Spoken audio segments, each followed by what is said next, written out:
Bismillahirrahmanirrahim. Assalamu alaikum students. Welcome to Legend Institute of Management and Sciences. Hope all of you are doing well.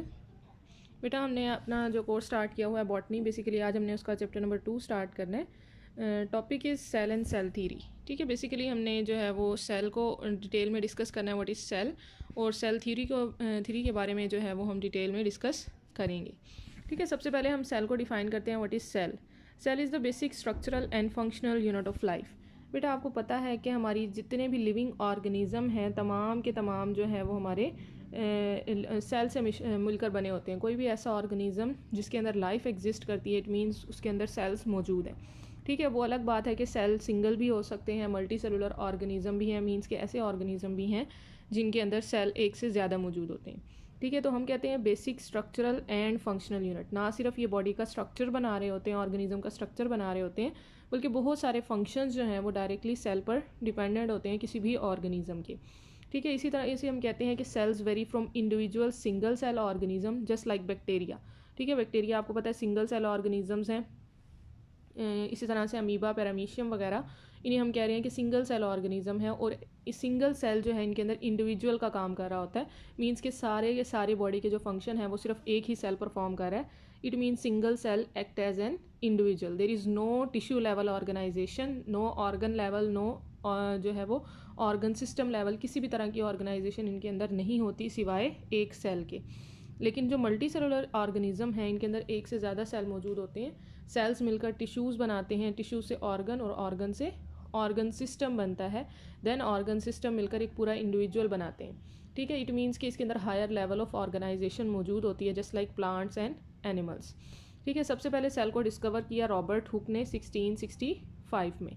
ठीक है, the discovery of cell was made possible through the invention of microscope. Obviously microscope की मदद से ही जो है वो cell की discovery possible हो पाई, क्योंकि सेल जो है वो बहुत माइन्यूट सा स्ट्रक्चर, माइक्रोस्कोपिक स्ट्रक्चर है जिसको आम आंख से हम नहीं देख सकते. तो उसके लिए सबसे पहले माइक्रोस्कोप का डिस्कवर होना बहुत ज़्यादा ज़रूरी था. ठीक है, he first observe cells in the slices of bottle cork. ठीक है, ये आपको वुड कॉर्क नज़र आ रही है. यहाँ पर सबसे पहले इसने इसकी जो कॉर्क है वुड की, उसमें इसने जो है वो सेल्स को डिस्कवर किया. जैसे आपको यहाँ पर जो है वो नेटवर्क लाइक स्ट्रक्चर नज़र आ रहा है, that are cells of cork.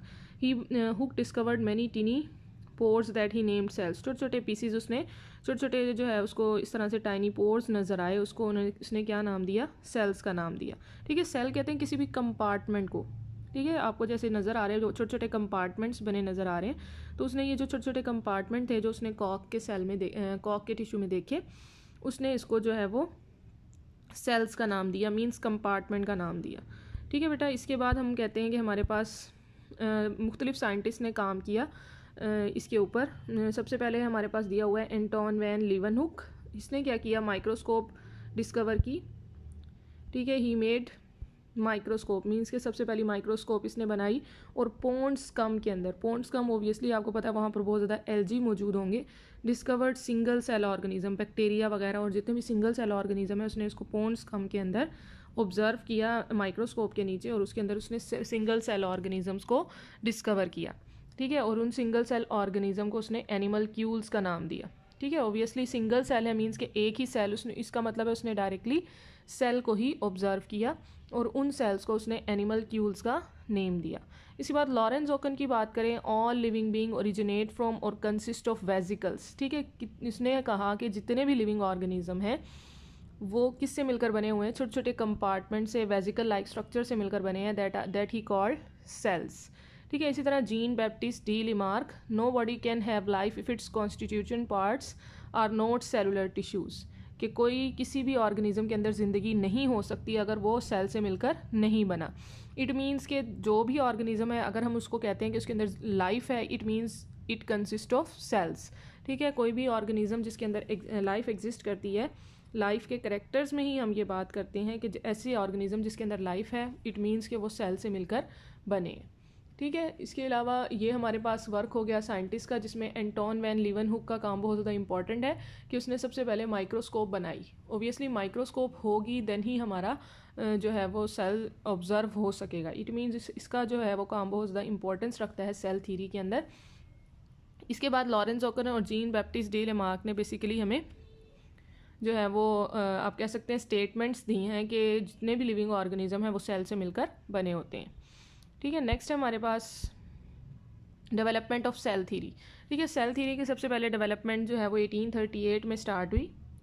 1838 में Matthias Schleiden was a botanist. ठीक है, बॉटनिस्ट था जिसने क्या कहा, concluded that all plant parts are made up of cell. जितने भी प्लांट के पार्ट्स हैं उनके अंदर सेल्स मौजूद हैं, चाहे वो जाइलम है, फ्लोइम है, रूट्स हैं, शूट्स हैं, कोई भी पार्ट है प्लांट का, फ्लोर है, हर तरह का पार्ट जो है वो सेल से मिलकर बना हुआ है।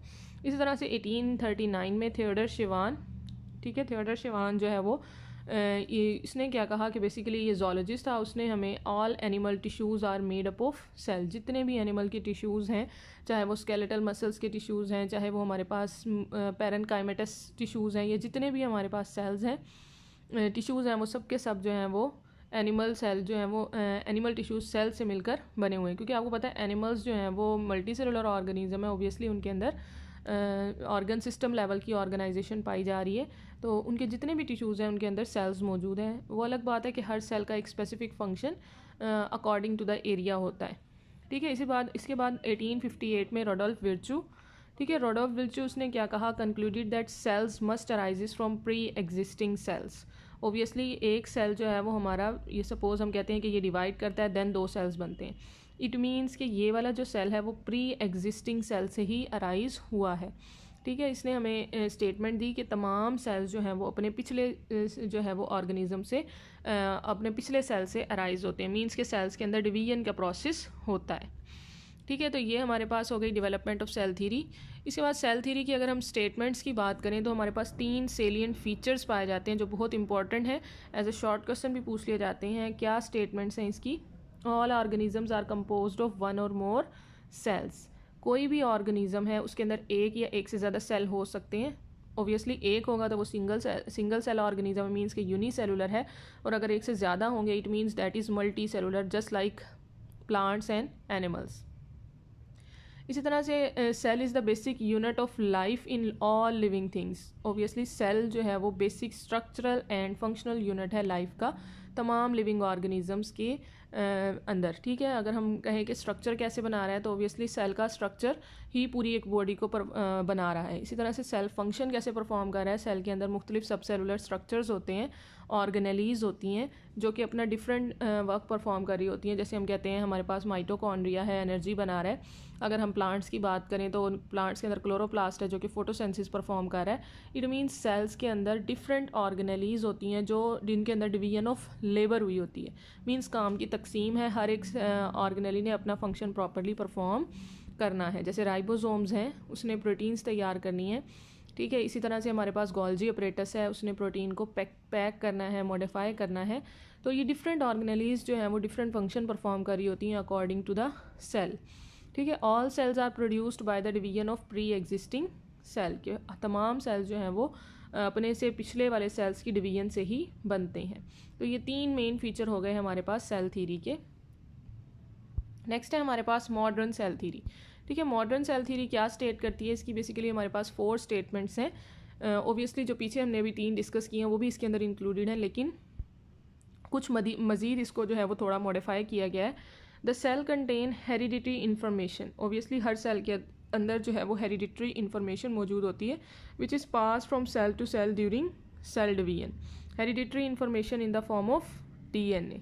ठीक है, डीएनए की सूरत में मौजूद होती है, और डीएनए आपको पता है न्यूक्लियस के अंदर पैक होता है। तो जब भी डिवीजन होती है तो ये न्यूक्लियस एक सेल से दूसरे सेल के अंदर ट्रांसफ़र होता है। इट मीन्स कि डीएनए जो है वो एज अ हेरिडिटरी मटेरियल एक ऑर्गेनिज्म से दूसरे ऑर्गेनिज्म के अंदर ट्रांसफ़र हो रहा होता है, एक सेल से दूसरे सेल में ट्रांसफ़र होता है। ठीक है, all cells are same in chemical composition and metabolic activities. Obviously हर सेल की केमिकल कंपोजिशन एक है, मीन्स के सेल है उसके अंदर न्यूक्लियस है और उसके साइटोप्लाज्म की कंपोजिशन हर एक सेल की सेम है। और ये भी पता है साइटोप्लाज्म जहाँ पर भी होगा वहाँ पर जो है वो ग्लाइकोलाइसिस परफॉर्म करेगा, अगर हम एनिमल्स की बात कर लें। इट मीन्स कि हर सेल्स के अंदर मेटाबॉलिक एक्टिविटीज़ सेम चल रही होती हैं। हर तरह की एक्टिविटीज़ जो है वो सेल के अंदर सेम होती हैं, कोई भी सेल हो। All basic and chemical and physiological functions are carried out inside the cell. कोई भी केमिकल फंक्शन है, फिजियोलॉजिकल फंक्शन है, फिजियोलॉजिकल मीन्स फंक्शन से रिलेटेड मींस के बॉडी के कोई भी फंक्शन से रिलेटेड है वो तमाम के तमाम सेल के अंदर हो रहे होते हैं। सपोज़ हम कहते हैं कि हमारी बॉडी में ग्लूकोज ज़्यादा हो गया, तो ग्लूकोज को तोड़ने का process that is glycolysis, means के एनर्जी बनाने का प्रोसेस है हमारे पास ग्लाइकोलाइसिस। तो ग्लाइकोलाइसिस कहाँ हो रही होती है? ग्लाइकोलाइसिस हमारे इस साइटोप्लाज्म में हो रही है, ठीक है, साइटोप्लाज्म। इट मीन्स हमारे पास जो है वो जितने भी फिजियोलॉजिकल और केमिकल फंक्शन है वो सेल के अंदर कैरिड आउट हो रहे होते हैं, जिससे पूरी बॉडी को अफेक्ट मिल रहा होता है, ठीक है। इसी तरह से अगर हमें प्रोटीन की ज़रूरत है तो प्रोटीन भी हमारे यहीं पर मौजूद होते हैं, साइटोप्लाज्म के अंदर राइबोसोम्स, वहाँ पर प्रोटीन बन रही होती हैं, ठीक है। सेल्स ने अगर मुख्तलिफ़ तरह की प्रोटीन को पैक आउट करना है, पैक आउट करके उसको बाहर निकालना है, तो यहाँ पर गोल्जी अपरेटस मौजूद होता है जो कि प्रोटीन की पैकिंग करता है और फिर उसको सेल से बाहर जो है वो निकाल देता है। अगर सेल के अंदर ही यूज़ करना है तो उसको अंदर ही यूटिलाइज़ भी कर सकता है। इट मीन्स तमाम तरह की एक्टिविटीज़ जो है वो सेल के अंदर ही परफॉर्म हो रही होती हैं, जो कि एज अ होल जो है वो इंडिविजुअल का फंक्शन परफॉर्म कर रही होती हैं, ठीक है। Cells activity depends upon the subcellular structure within the cell. ये वही बात कि सेल की जितनी भी एक्टिविटी है, सेल के जितने भी काम हैं वो उसके सब सेलुलर स्ट्रक्चर पर डिपेंडेंट है।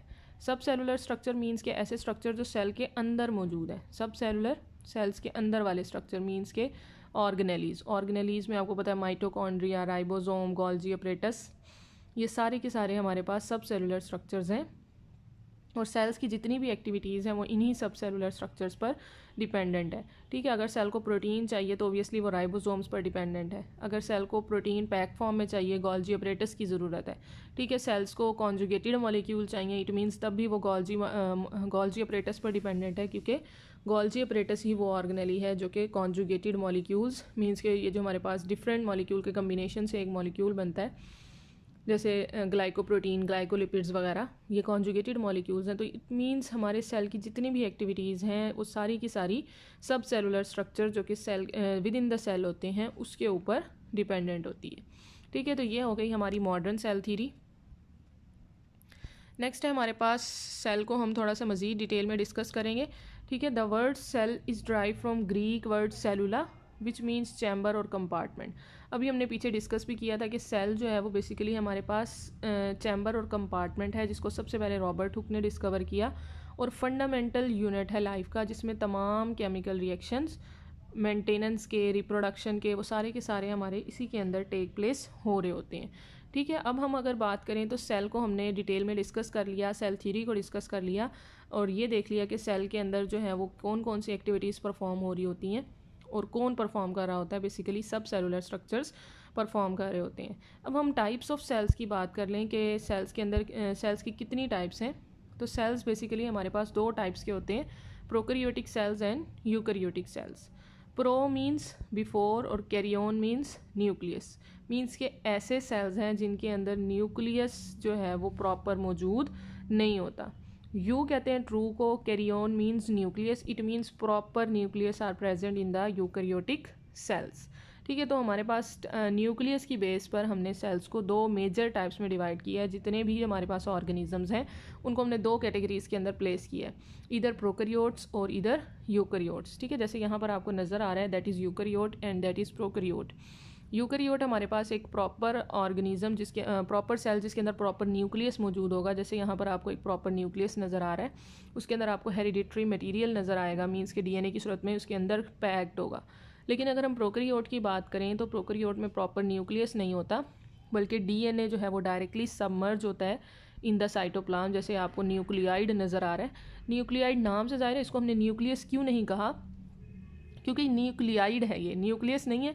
Nucleoid mean nucleus like structure है, nucleoid means nucleus like structure, ऐसा स्ट्रक्चर जिसके अंदर प्रॉपर कवरिंग तो ना हो न्यूक्लियस की, लेकिन न्यूक्लियस के अंदर का जो मटेरियल है वो इसके अंदर मौजूद है, मीन्स के डीएनए जो होता है वो मौजूद है लेकिन डीएनए के गिर्द कोई कवरिंग नहीं है, दैट इज़ प्रोकैरियोट। अब हम इसका डिफरेंस चेक करते हैं जो कि बहुत इंपॉर्टेंट आपका लॉन्ग क्वेश्चन भी बनता है। What is the difference between prokaryotic and eukaryotic cells. सबसे पहला और मेजर डिफरेंस हमारे पास होता है lack definite nucleus, eukaryotes have definite nucleus. Obviously ये मेजर आपकी जो है वो सबसे पहला पॉइंट ही ये बनता है, सबसे पहले आपने यही मेंशन करना है कि प्रोकैरियोट्स के अंदर डेफिनेट न्यूक्लियस मौजूद नहीं होता और यूकैरियोट्स के अंदर डेफिनेट न्यूक्लियस मौजूद होता है, क्योंकि यूकैरियोट्स में आप कहते हैं कि हमारे पास सपोज़ ये यूकैरियोटिक सेल है, तो इसके अंदर ये जो न्यूक्लियस होता है, न्यूक्लियस के इर्द गिर्द एक एनवेलप होता है, एक कवरिंग होती है जो कि डीएनए को पैक की होती है, ठीक है। इसके अंदर क्रोमेटिन मटेरियल पैक हुआ होता है, यहाँ पर न्यूक्लियोलस पड़ा होता है। इट मीन्स कि एक प्रॉपर कवरिंग की वजह से हमें प्रॉपर न्यूक्लियस नज़र आता है। इसी तरह से सेकंड वन है represent primitive stage of evolution, means के prokaryote was the first organism who evolved, मतलब दुनिया में जो सबसे पहले ओरिजिन ऑफ लाइफ हुआ तो वो प्रोकैरियोट से ही हुआ था। मीन्स के सबसे पहला ऑर्गेनिज्म बैक्टीरिया था हमारे पास जो दुनिया में आया, और उसके बाद हमारे पास यूकैरियोट्स एवॉल्व हुए, इसीलिए कह सकते हैं प्रोबेबली एवॉल्व फ्रॉम प्रोकैरियोट्स, ठीक है। यूकैरियोट्स बेसिकली प्रोकैरियोट से ही एवॉल्व हुए। नेक्स्ट है हमारे पास थर्ड डिफरेंस इनका, no nuclear membrane therefore no proper nucleus. Obviously proper nuclear membrane ही नहीं है तो प्रॉपर न्यूक्लियस मौजूद हमें नज़र नहीं आता। न्यूक्लियर मेम्ब्रेन इज़ प्रेजेंट, अभी मैंने आपको ये बात बता दी है, क्लियर की है कि अभी इनके अंदर न्यूक्लियर मेम्ब्रेन मौजूद होती है, कवरिंग मौजूद होती है जिसके अंदर क्रोमेटिन मटेरियल पैक हुआ होता है, जिसकी वजह से हमें एक प्रॉपर न्यूक्लियस नज़र आता है। The genetic material is freely present in the cytoplasm. Suppose ये हमारे पास एक बैक्टीरिया का सेल है, ठीक है, तो बैक्टीरिया के सेल में जो मटेरियल होता है डीएनए, वो इस तरह से डायरेक्टली साइटोप्लाज्म में ही सबमर्ज हुआ होता है, ठीक है, जिसकी वजह से हम कहते हैं कि ये जेनेटिक मटेरियल प्रेजेंट तो है लेकिन सर्कुलर फॉर्म में डीएनए का जो जेनेटिक मटेरियल है वो न्यूक्लियाइड की सूरत में, मीन्स के प्रॉपर न्यूक्लियस नहीं है, न्यूक्लियस लाइक स्ट्रक्चर है और सेंटर में सबमर्ज हुआ होता है साइटोप्लाज्म के अंदर। Nuclear material is enclosed in double membrane structure. Obviously nuclear membrane, ठीक है, ये हमारे पास न्यूक्लियस है, तो ये जो न्यूक्लियर मेम्ब्रेन होती है ये डबल मेम्ब्रेन स्ट्रक्चर होती है, और जो जो हमारा डीएनए का मटेरियल है वो इस डबल मेम्ब्रेन के अंदर पैक हुआ होता है, ठीक है। इस तरह से हमारे पास यहाँ पर मैं आपको एक प्रॉपर न्यूक्लियस, ये हमारे पास सपोज एनिमल सेल है, ये इसका न्यूक्लियस के एक कवरिंग और ये सेकेंड कवरिंग, ठीक है। सेकेंड कवरिंग मीन्स के इनके अंदर एक प्रॉपर डबल मेम्ब्रेन बाउंड जो है वो न्यूक्लियस होता है, और इस न्यूक्लियस के जो डबल मेम्ब्रेन है इसके इर्द गिर्द कुछ स्पेसिस होती हैं जिसकी वजह से यहाँ पर पोर्स बन जाते हैं, सुराख बन जाते हैं, जिसकी वजह से ट्रांसपोर्ट आसानी से हो सकती है, जिसको हम कहते हैं न्यूक्लियर पोर्स, ठीक है। इसके बाद हमारे पास इसका जो मटेरियल है, chromosome is formed of only DNA. Obviously इसके अंदर सिर्फ और सिर्फ डीएनए मटेरियल मौजूद होता है, लेकिन जब हम यूकैरियोटिक क्रोमोसोम की बात करते हैं तो यूकैरियोटिक क्रोमोसोम के अंदर ना सिर्फ डीएनए होता है बल्कि प्रोटीन भी मौजूद होती हैं।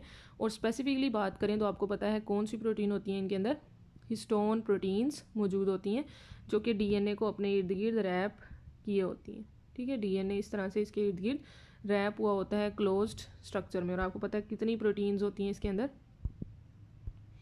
4 बेसिक प्रोटीन इस तरह से pack out, histone protein pack out हुई होती हैं। डीएनए इस तरह से इसके इर्द गिर्द कॉइल करता है, इसका स्ट्रक्चर आपने डिटेल में डिस्कस किया था बॉटनी बी में कि ये 4 हिस्टोन प्रोटीन इसके अंदर इस तरह से पैक आउट होकर,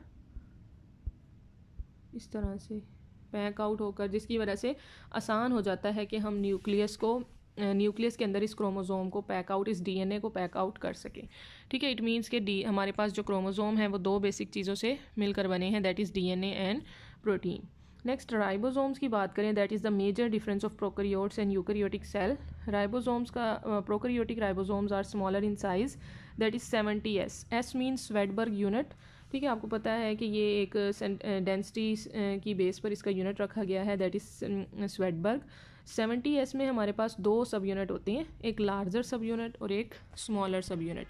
लार्जर सब unit is made up of 50 S Svedberg and smaller सब unit is made up of 30 Svedberg.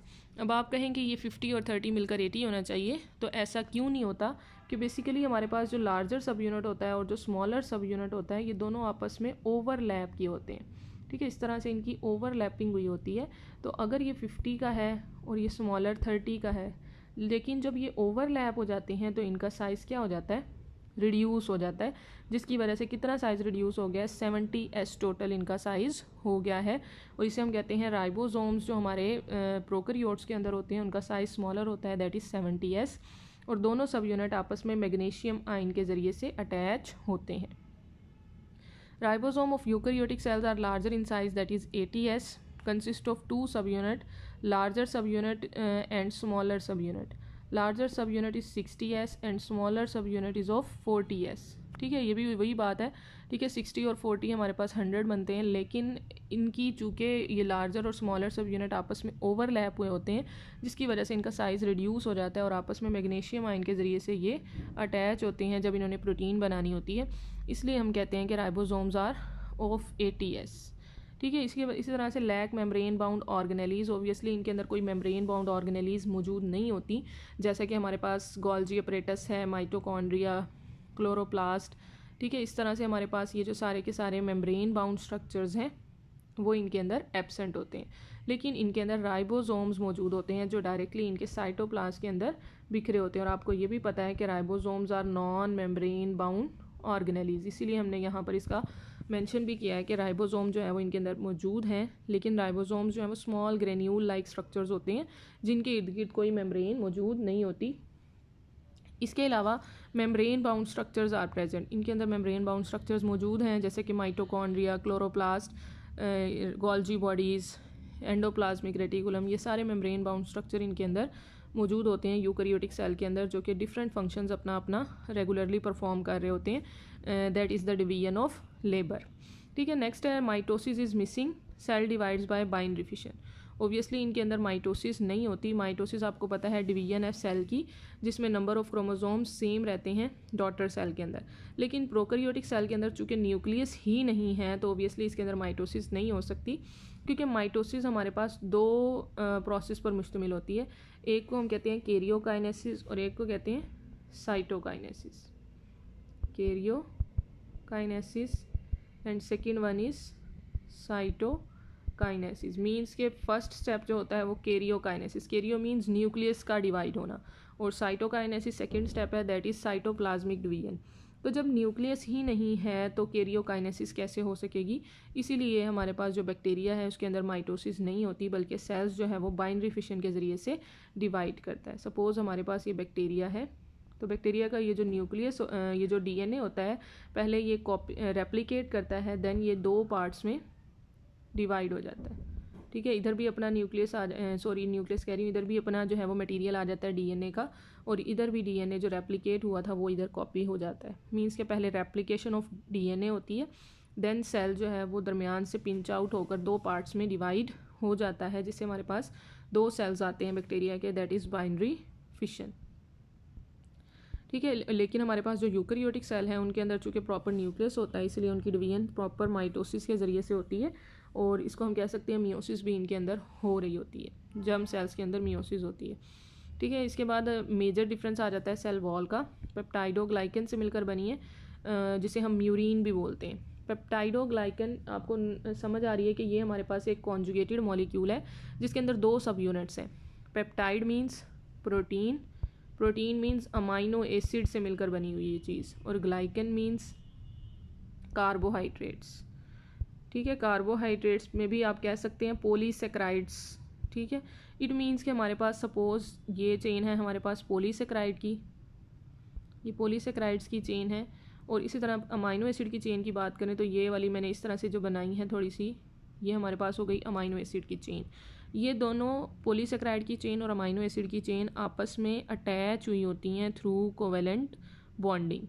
ठीक है, through covalent bonding protein chains are attached with the chains of carbohydrate to form peptidoglycan. ठीक है बेटा, तो इसमें आपने देखा कि हमारे पास दो सब यूनिट्स होते हैं पेप्टाइडोग्लाइकन के अंदर, अमाइनो एसिड सब unit and carbohydrates, that is polysaccharide chain. ठीक है, दोनों चेन्स आपस में टाइटली बाउंड होती हैं थ्रू कोवेलेंट बॉन्डिंग।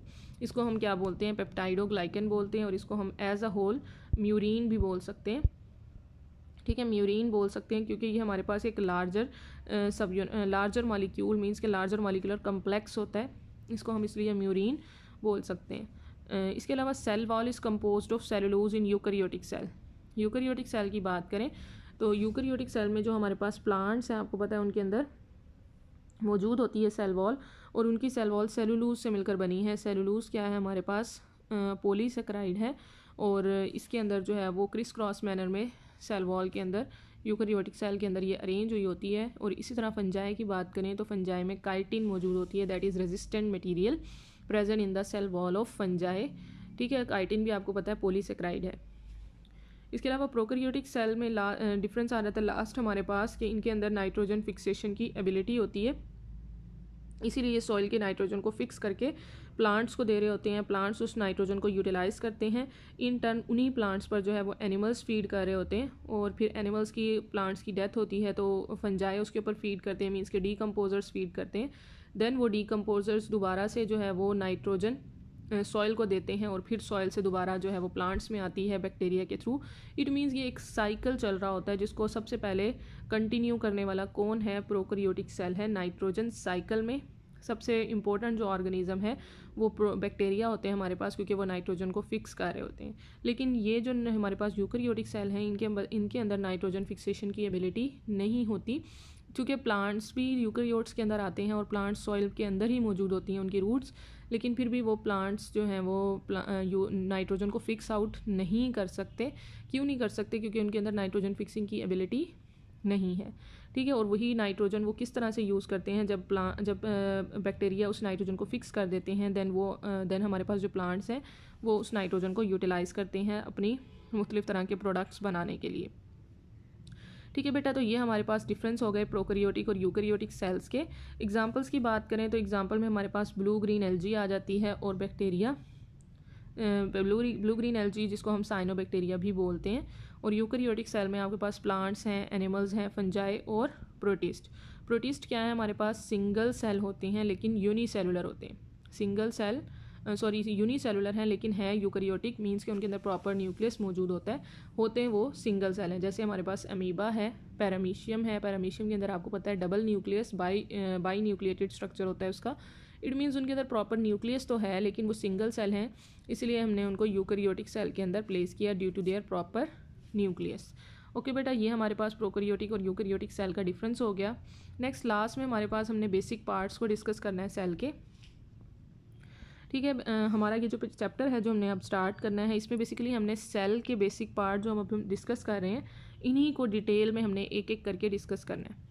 ठीक है, तो सबसे पहला हमारा जो बेसिक पार्ट होता है सेल का, that is plasma membrane. Suppose ये हमारे पास एनिमल सेल है, तो एनिमल सेल की जो आउटर मोस्ट कवरिंग होती है दैट इज़ प्लाज्मा मेम्ब्रेन। लेकिन यहाँ पर एक एक्सेप्शन है, अगर हम फंजाई और प्लांट्स की बात करें तो फंजाई और प्लांट्स के सेल्स में आपको पता है outermost membrane cell wall होती है। सेल मेम्ब्रेन उस सेल वॉल के अंदर मौजूद होती है, लेकिन एनिमल सेल्स के अंदर plasma membrane is the outermost covering. It is the outer boundary of the cell.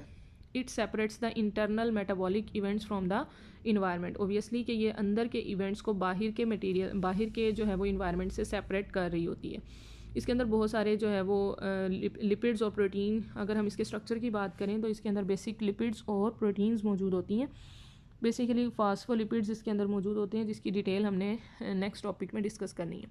ठीक है, cytoplasm is the second most part of the eukaryotic cell. यहाँ पर जितना भी आपको fluid like semi fluid structure नज़र आता है that is cytoplasm. It is the portion of the cell outside the nucleus. जैसे ये आपको न्यूक्लियस नज़र आ रहा है, तो न्यूक्लियस के बाहर जो भी मटेरियल होता है, सेमी लिक्विड मटेरियल होता है, उसको आप न्यूक्लियस बोलते हैं, उसको आप साइटोप्लाज्म बोलते हैं, जो कि सेमी फ्लूइड पोर्शन होता है। मींस के उसके अंदर 90% वाटर तो होता है लेकिन उसके अंदर सॉलिड सब्सटेंसेस भी मौजूद होते हैं, जिसको हम कहते हैं कि एक सेमी फ्लूइड जैसा स्ट्रक्चर है। इस कॉल्ड साइटोसोल। मींस कि हमारे पास जो सोल्यूबल पार्ट होता है साइटोप्लाज्म का that is cytosol. Soluble part of cytoplasm is called cytosol. ठीक है, साइटोप्लाज्म की कंपोजिशन भी हम डिटेल में डिस्कस करेंगे। मींस कि इसके अंदर कितना जो है वो डिफरेंट मॉलिक्यूल्स मौजूद होते हैं, क्या इसके अंदर हो रहा होता है। बेसिकली ये बात आपने याद रखनी है कि साइटोप्लाज्म के अंदर ऐसे एंजाइम्स मौजूद होते हैं जो कि ग्लाइकोलाइसिस में हेल्प करते हैं, जो कि इंपॉर्टेंट फंक्शन है साइटोप्लाज्म के अंदर हो रहा होता है। ठीक है, nucleus is the second, it is the cell control centre. ठीक है, सेल कंट्रोल सेंटर मींस कि सेल को पूरा का पूरा जो कंट्रोल होता है वो न्यूक्लियस के पास होता है। It contains chromosome. Nucleoplasm is the semi fluid material in the nucleus. Nucleus के अंदर भी एक सेमी फ्लूइड मटेरियल मौजूद होता है जिसको आप न्यूक्लियोप्लाज्म कहते हैं, और इसी न्यूक्लियोप्लाज्म के अंदर जो है वो chromatin material in the form of DNA मौजूद हो सकता है, और जब सेल डिवीजन होनी होती है तो वो क्रोमोसोम्स के अंदर कन्वर्ट हो जाता है। इसके अलावा हमारी जितनी भी सब सेलुलर स्ट्रक्चर हैं या ऑर्गेनेलीज होती हैं वो हमारे साइटोप्लाज्म में मौजूद होती हैं। मींस के mitochondria, chloroplast, Golgi bodies, endoplasmic reticulum, वो सारे के सारे हमारे यहाँ जो है वो साइटोप्लाज्म में मौजूद होते हैं। ठीक है बेटा, तो ये हमारे बेसिक पार्ट्स 3 हो गए, plasma membrane, cytoplasm and nucleus. We will discuss the all these parts in detail. सबसे पहले हम प्लाज्मा मेम्ब्रेन को डिस्कस करेंगे, फिर हम साइटोप्लाज्म और उसकी ऑर्गेनेलीज को डिस्कस करेंगे, then we will move towards nucleus. Hope so students आपको अच्छे से समझ आ गया होगा। कोई भी मुश्किल हो आप मुझसे लाजमी डिस्कस करें। Thank you so much. अल्लाह हाफिज़।